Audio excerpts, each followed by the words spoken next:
operating at a time when civil society has been negatively impacted by donors leaving the development space or reducing their support for development work.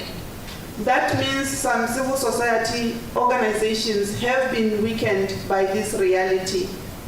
That being the case, we still have to position strategically and ensure that civil society are fully and meaningfully engaged through this process.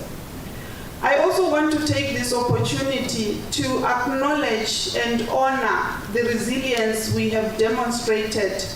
during the last constitutional review process. After the government initiated the previous review, we mobilized swiftly,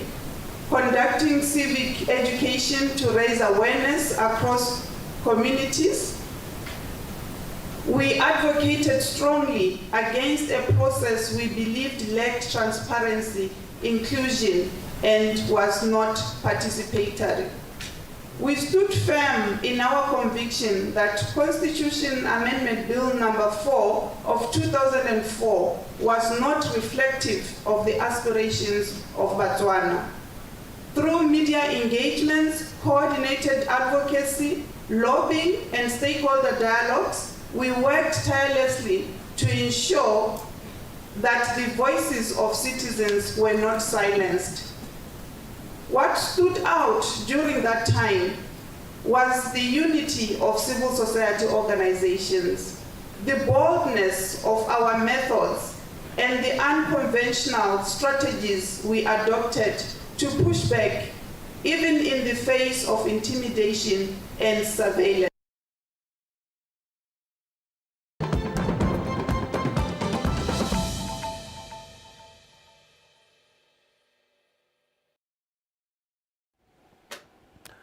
Motswaretso o bua gape o nkamogela phirimaneng ya letsatsi la mo totala la boraro e le gore palamente ya Botswana e sa tswa go amogela tshutiso ya molaokakanyetso wa 2025 bill number 14 e tlhalosang ka go tlhomiwa ga kgotla ya molaomotheo constitutional court e le kgotla tota ya bohelo e kwa godingwana fela lekgotla la Botswana Council of Non-Governmental Organizations Bokongo le tsamaisa makgotla a ikemetseng le kgadile tshwetso le sa kgomathe ka la re ga go a tsamaiwa jaaka go tshwanetse o tshwanetse re go salwe ditsela dingwe morago le ditsetla dingwe tsa puso ditsetsana dingwe tsa puso ya batho ka batho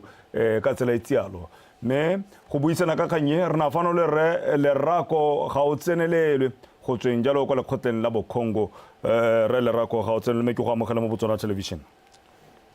Ke a leboga tate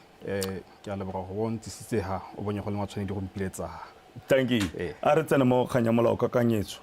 le o tlhaloganya o reng one molao kakanyetso e leng gore re utlwile e le tautona bua gore go nne le constitutional court a kere maybe la bua gore go nne le constitutional court pele go ka nna le constitutional review o dumela yalo gore constitutional court ha ile teng e tla thusa constitutional review lona la re molao kakanyetso ga wa tsamaya sentle gongwe pele re tswelela hela o tsharolle molao kakanyetso gore one wa reng mo nakong ya gompieno mo le dumela gore lona le ba Bokongo ba le emetse makgotla ikemetseng ga go a tsamaiwa sentle molao tota one kakanyetso wa reng Santarra ke lebogene tautona wa rona re advocate Duma Gideon Boko le gore menta rena wa mosha go ba bonye go le matshwanedi gore ba simolle kganye ya constitution e le gore bangwe ba rona re tswa kgakala re lela ka yone re batla gore go nne le constitution reform mo lefatsheng la rona ene ya lekiwa ga morago ke goromente yo hitile mme ga se ke ga tsamaye sente ra thoka go dumelana le goromente wa nako eo ka mo baneng ba dira dilo ka teng mme re buile gape re ga ke le ga yana kganye ya constitutional court re le ba Bokongo ga re gane re dumelana le yone se re se ganang ke tsamaiso e tisiwang mo go rona ka yone re dumela gore go na le ka mo go sentse gore dilo di dirwe ka teng gore go na le se goromente a tshwanetse gore a se sale morago go tisa kgang ya constitutional court mo Batswaneng ke na lo ena ebile ga ke go gane gone go mme ke batla gore re wele mo kgang ya molao kakanyetso wa reng molao kakanyetso ke go introduce kana go tsisa yone kgang ya constitutional court ya ka no tlhalositse rra gore tabe le yone e tabeng e teletse pele kgang ya go dirwa ga molao motheo o mošwa. Okay, a re tsene le na le lekwalo le le kwadileng le mo phatlalatseng mongwe le mongwe le bone mo go lone ke no pola dintlha tse le reng ga le dumalane le tshutiso kana molao kakanyetso gore o nna me o le jwa ka gore le dumela gore it's not people led. Yes. It is not inclusive. The bill is not transparent. Yes. Larry, it is not in line with the democratic values. The best practices, international standards, etc., etc. Ka mantswe a mangwe Larry, batho ga ba nna le letsogo le le utlwelang mo kgang yone ebile ga ya akaretsa botlhe a kitso ga le re botlhe le raeng banana bagodi babereki ba na le bogole baithuti ka tsela ntseng yone ba tswana hela kwa borolo kwa botsheka e be le bua gore ga o mo mpananeng ga re utlwe sentle ga o transparent mme ebile ga o tsamaisane le ditsamaiso tsa puso ya batho ka batho mme ebile ga o gotlhelele ga o tsamaisane le tse di dirwang ke mahatsa a mangwe ke batla gore kgang yone o e tsharolle re utlwe gore le raya yang ga le bua jang ya ka ke sa tswa go bua bangwe ba rona re tswa kgakala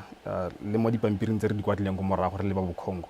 re tswa kgakala re bua ka kgang ya constitutional court gore we would welcome it mme re bata eta mo go rona kana itisiwa mo batswaneng go na le tsamaiso e setsweng morago ke sone ka mo ke reng ke re dumela le yone mme re gananetsa ka mo e tang ka teng yaano kgang ya constitution e la ka bo yone anything that involves the constitution ke kgang ya batswana ga se kgang ya ga goromente se goromente a tshwanetseng go se dira ga go tama kgang ya molao motheo ke hela go dira gore go nne motho mo batswaneng gore batswana ba kgone go itirela molao motheo wa bone goromente ga se na dira molao motheo o dirwa ke batswana ke selo sa batswana ke melawana ya batswana ke bone ba ba tshwantse gore ba o dire mme gore goromente a ye go batswaneng a re batla go fetola molao motheo o tshwanetse gore a ba ya go batswaneng ba ileng gore ba itse gore molao motheo ke ga se batswana bothe mo botswana ba ileng gore ba itse gore molao motheo ke ebile ga se bothe ba ba o tlhaloganyang gore ga go te molao motheo go buiwa ka eng o na le eng o rweleng batswana ba tshwanetse gore ba tlhaloganye dilo tse ba rutwe pele ga o ka ya go go bone o ba raya ore nnyaa ke batla gore yaanong re dire yana re se ka ra dira yana ba tshwanetse gore ba itse ba tlhalosetswe ba rutiwe ke sone se re reng we want it to be people led. Okay. Yes. Ma ke go botsega gore ha ka ke letswa lona le ba makgotla a ikemetseng le bokhongo le ka metso ona makgotla a ikemetseng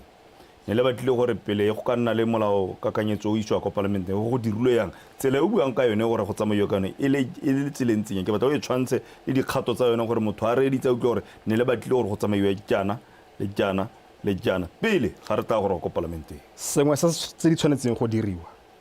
ke go kwala one mothala to create a road map e tabeng e supa gore mo tirong ye tabeng re dira ya go dira molao motheo o mošwa kana tshutiso ya molao motheo o mošwa re bata gore go tsewe tsela e ntseng yana ga re dire se ga re sena go dira se re dira se ga re sena go dira se re dira se go tsamaye batswana ba itse gore nya mme tsela ke e re be yetsuleng pele e re sentse gore re itseng e seng gore go tegela go mo go bone go a hela go tenyang a re direng yana ka moso gape go ta se sengwe a re direng yana nya ga se gone ya ka dilo di tshwanetse go dirwa ka teng mo pusong ya batho ka batho tshwanetse gore go nne le mola o kwadilweng o supang o dumalanweng go ka wena puso ga ya ba mompana ne mokwalo wa dikgato o supang e le motlhala o tshwanetse gore mongwe le mongwe a sa le morago ga ba dira jalo nyar ya ka o bone ka kgwedi e ka kwa ya June mo re mohwasa ke na neng a tisa kgang ona bitsa ba all party conference mme ga a bitsa mongwe le mongwe ga a bitsa makgotana othe a tshwanetseng go a bitsa not all stakeholders were called to that discussion we buile le ba buileng le bone bangwe ba rona ya ka rona bo makgotla o re o dumela gore re mohwasa ona a biditse ba makgotla a se politiki thata gona le makoko a mangwe a ikemetseng a emetseng mehama ya harologaneng rona re le ba bokhongo ga ra bitswa seo nka se go thamamitsetsa gore ga ra bitswa ba le bantsi le bone ba bua ka konte ka gore ga ba bitswa ga ba tlhalosetswa sepe ba bone hela go tenya gone gona le se se dirilweng se sentseng yana puisano e buiswang ke re mohwasa le ba buisanyeng le bone mme ke go botseng ha ile gore gona le diphatsa kana borai bong bo boleng teng ke bofe borai yo gore lona le ba makgotla a ikemetseng a bokhongo le ba bangwe ba o dumela gore ga ba bitswa borai ba teng bo hakae ha go ka tswella le se karolo ya tse tsotlhe tsene di tlhotlhiwa mo kganyeng ya ka ke sa tswa go bua kana molao motheo kwa batho ga swa wa goromente ga se gone go dira dilo ebile ga se puso go tsamaisa dilo ka puso ya batho ka batho gore go be go dirwa dilo go sa akaretswa batswana bothe mo Botswana le makgotana othe a tshwanetseng go bitswa ga se gone go tabe go dira gore re le begere le batho ba sa siamang ke dingwe tsa dilo tse re sa di bateng tsone tseo sone se re dumelang gore tshwanetse gore go tsamaisiwe dilo ka tsela e e siameng e go tsentsweng batho bothe go bitswe batho bothe ba tshwanetseng go bitswe ba tega re tere buisane ka kgannye re be re boerage yone mola kana tsela e re tshwanetse go tsamaya ka yone re le mmogo re dumalana okay mongwe ka nna botsare the July Parliament yes yone ya mariga e tsenetse go dira melao e harologaneng a kere le gompieno elana mo parlamente ha o tshubile wireless no utlwa go toutua molao wa di-trust ka go diphologolong ka kwa kere kana metsi yone ka kwa ile leng gore meamuso e banang le one ke a tlholego mme di-trust di ka nono tshwaka tseleng nya motho a bare ka gore melao e mengwe e teng e tliswang mo parlamenteng gore ya tlhatlhiwe pele e ka nna molao e le melao kakanyetso o a constitutional court one o kgethegile go le kae o hapegile go le kae mo lona le tla o tlolelang e mengwe le sa re a ye go batho o ya raba o reng khanya sepe se buang ka molao motheo ke kgang hela e tona tota e leng gore ga ra tshwanela gore re lebele hale ke kgang ya batho ebile ke kgang e supang gore le ha tshela rona le tshwanetse gore le tsamaisiwe ya ke kgang ya batho ke kgang e leng gore e tshwanetse gore e be tsamaisiwa ke batho ke Batswana okay ngame a ukwa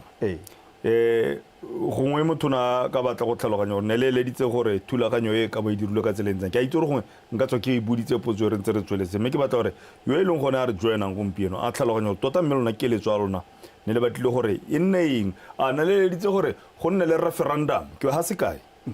referendum ke potlo maikutlo a kere Batswana ba botso gore a le batla constitutional court kana nya kana ne le batlile eng se se hapegileng ke gore ke batla kgannyo o e tsharolla le utlwala le ba bokhongo gore ga le ipelaetsa mme lona tota ne le eleditse gore go nne ka tseleng tsenya Santhara ke gore go iwe ko bone Batswaneng ba rutiwe go buiwe le bone ba thalosetswe gore se re buang ka sone ke se ya ka sa tswa go bua gore ga se gore ke Batswana bothe ba tlhaloganya gore ga re bua ka molao motheo re bua kae a Batswana ba latiwe gongwe le gongwe go ba leng teng gongwe le gongwe mo Botswana ba thalosetswe a bo ba bua e le gone ba ka botswang maikutlo a bone ka kgannye go tsweng go be go bua go kwala one mo tsela e thamaletseng e supang gore go tabe go tsamaisiwa tsela tiro e ka tsela e ntseng jang go tswa ga kae go hita ga kae go be we le dinako gore re tabe re simolola kgannye ka nako ya ka tsela gore ka tsela gore go tanna se ka tsela gore go tanna se ga go ithella be ya go hela go bohelong jaanong ha ke bala lekwalo la lona le le kwadile le ba bokhongo ka kgwedi ya Augustus thatwe a le 4 ne le ka manta ka mosupologo la gona le tsetlana engwe mo lekwalong la lona ya number 5 la re go a ko pele going forward we propose amendments to the constitution are gazetted that they be gazetted in Setswana they be gazetted in Kalanga yes they be gazetted in English in Sekhalagadi and Sesarwa in recognition of our diverse language groups le lopa gore go phatlaladiwe kgannye e go bathong gore ba ba tsena mo go me phatlalatso ka dipuo tse di harologaneng Setswana Kalanga Seesimane Sekhalagadi Sesarwa le go tlhilwe ke eng gore ka re go ntse go gazetiwa nako yo tlhemelao e harologane mo lehatselle me go sa kwalwe ka Sekalaka go sa kwalwe ka Sesarwa go sa kwalwe ka Setswana ke mo nakong ya gompieno le batla gore dipuo tse di harologaneng e be di phatlaleletswa kganya mosutao ka temi ya bona kganya molao motheo ke kganye bokete e leng gore ke kganya Batswana bothe mme ga se bothe Batswana ba leng gore ba se tlhaloganya sekgwa ya ka o itse re gore molao motheo wa rona ga wa kwala ka Setswana ebile ga ke itse ko bone gope ka Setswana. I've only ever seen it in English. Ga se Batswana botlhe ba itseng puo ya Sekgowa. Me ha ile go rra go ruta batho Batswana molao motheo kana sepe se se tsamaisanang le molao motheo. Ba tshwanetse gore Batswana botlhe le ba ba sa itseng Sekgowa ba kgone go ipalela. Mme gore ba kgone go ipalela ba kgone go itse. Ke gone gore ba o kwaletswe ka dipuo tsa bone ka dipuo tse ba di tlhaloganyang. Mike go botse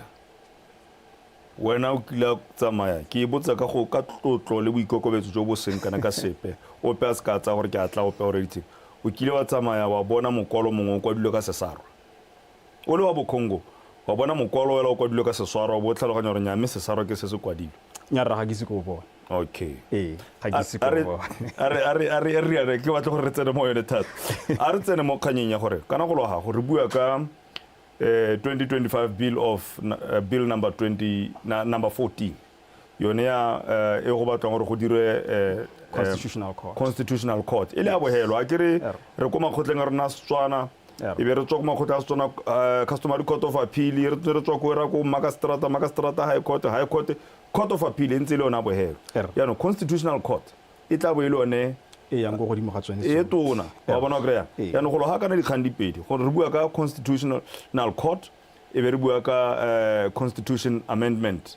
e dikileng e le mo pusong e hitinga e buang ka molao motheo wa lehatshe ha o dinyalanya dikgantse gore re bua ka kgotla ya molao motheo a kere e tla bo ile ba sengwe le sengwe mme gape re bua ka molao motheo a kere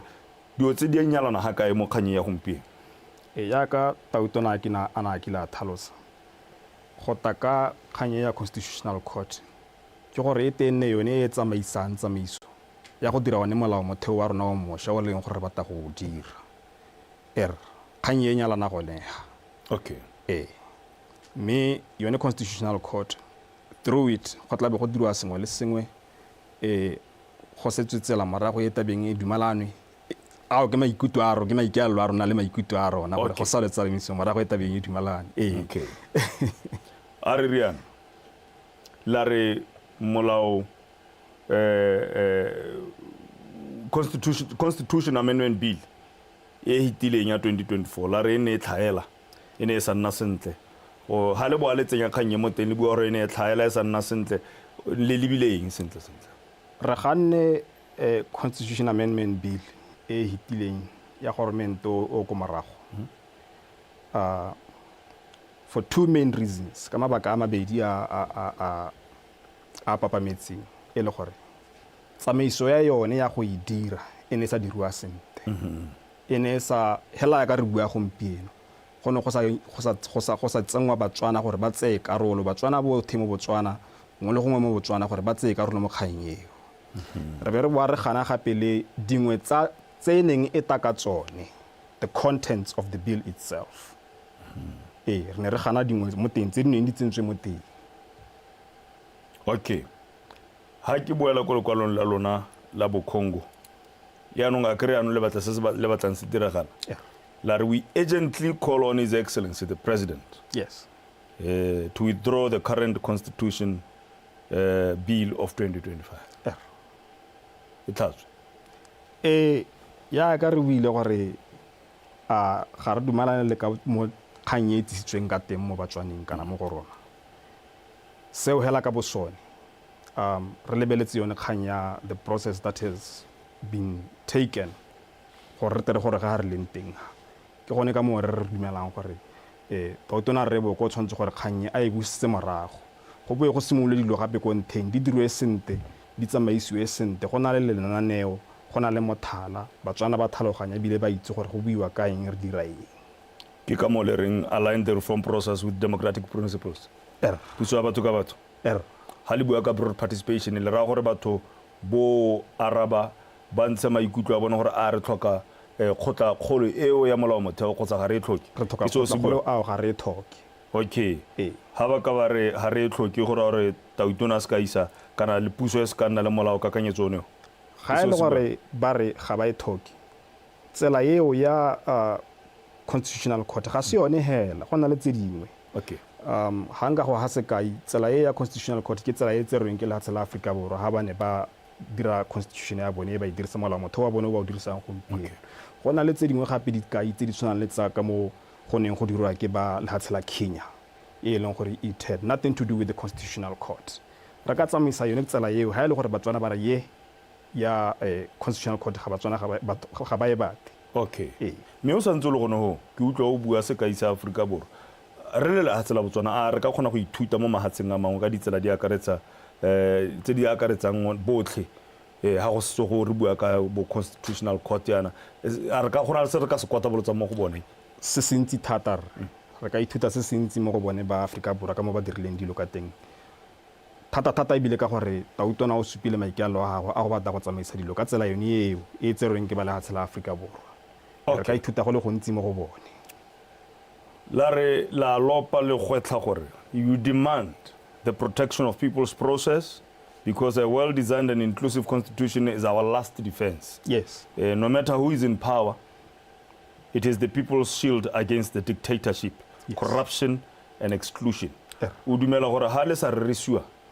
go na le bokgontsi jo bo leng teng gone ho is there dictatorship kana go kgapelwa go ntle ga ba bangwe hela go ka diro ka speed ya gore go rotlhe re dumelanya mme la re sa rerisiwa mme re tota ena ra e tlhoka o dumela gore mo go tla bo go supa gore go na le bokgontsi